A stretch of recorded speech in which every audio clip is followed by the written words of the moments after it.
Assalamualaikum warahmatullahi wabarakatuh. Kami dari kelompok 11 teori organisasi akan mempresentasikan makalah yang berjudul Jejaring dalam Organisasi. Kami dari kelompok 11 dengan anggota saya sendiri, Najwa Nurunisa, Nuriska Ananda Putri Setiawati, dan Muhammad Yusuf Ardian. Definisi jejaring organisasi. Suatu organisasi pasti tidak terlepas yang namanya jejaring.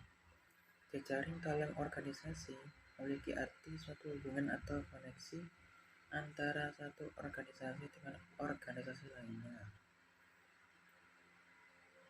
yang dilakukan secara langsung maupun tidak langsung. Jejaring tersebut karena bentuk beberapa alasan, yaitu untuk mewujudkan cita-cita bersama, meningkatkan akses sumber daya, dan meningkatkan efisiensi.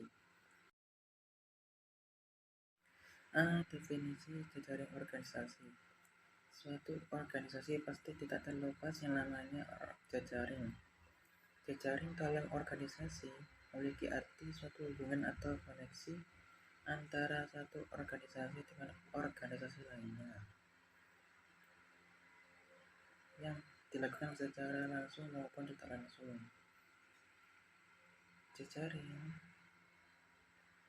tersebut karena bentuk beberapa alasan, yaitu untuk mewujudkan cita-cita bersama, meningkatkan akses sumber daya, dan meningkatkan efisiensi. Adalah pembagian jenis-jenis jejaring organisasi. Yang pertama adalah jejaring operasional, yaitu melakukan hubungan kerja dengan seluruh anggota staf kerja. Yang kedua adalah jejaring personal, yaitu membangun hubungan kerja guna pengembangan diri. Yang ketiga adalah jejaring strategis, yaitu membangun hubungan kerja guna mencapai tujuan ke depan. Halo semuanya, di sini saya akan menjelaskan manfaat dan tujuan dari jejaring organisasi.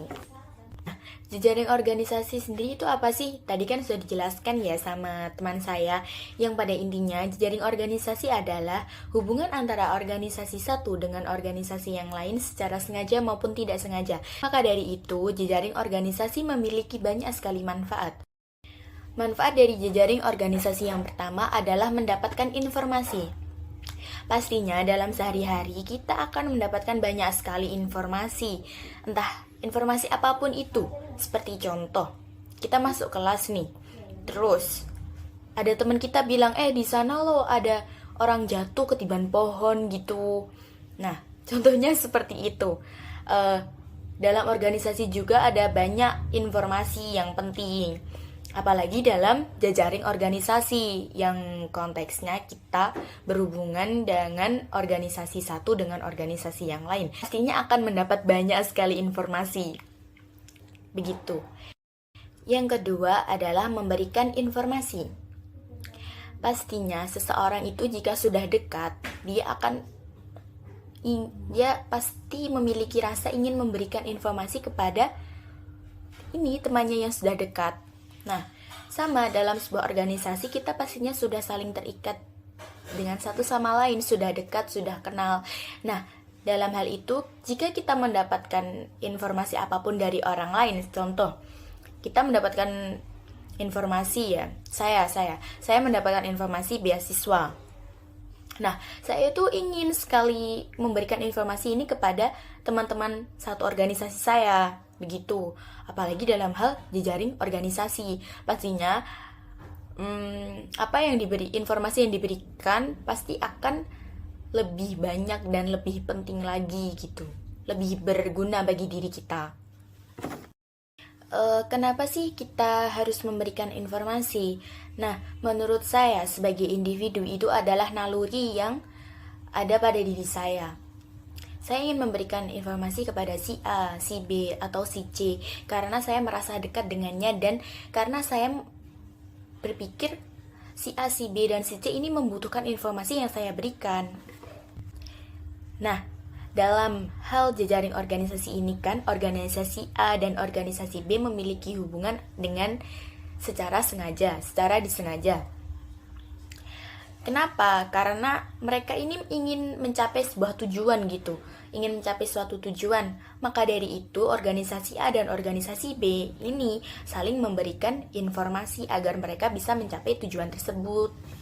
Tadi kan saya menjelaskan bahwa jika organisasi A dan organisasi B memiliki suatu hubungan dengan sengaja, pastikan memiliki suatu tujuan yang ingin dicapai. Nah, manfaat yang ketiga dari jejaring organisasi ini adalah bertukar pikiran.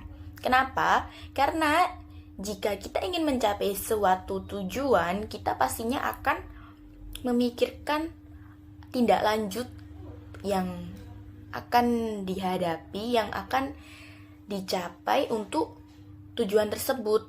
Nah, manfaat bertukar pikiran juga ini bisa mengolah pikiran kita. Maksudnya, kita bisa berpikir lebih kritis lagi. Seperti itu. Manfaat selanjutnya adalah menyampaikan ide.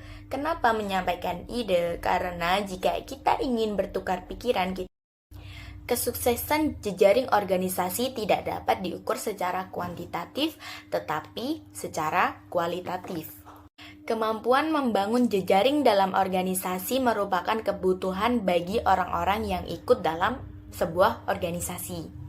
Dalam memanfaatkan jejaring organisasi akan mendapatkan hal-hal yang menguntungkan bagi individu di dalam organisasi tersebut dan organisasi itu pun sendiri.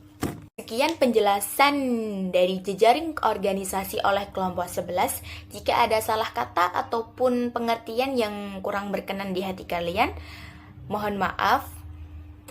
Sekian dari kelompok 11. Terima kasih banyak sudah menonton sampai akhir. Wassalamualaikum warahmatullahi wabarakatuh.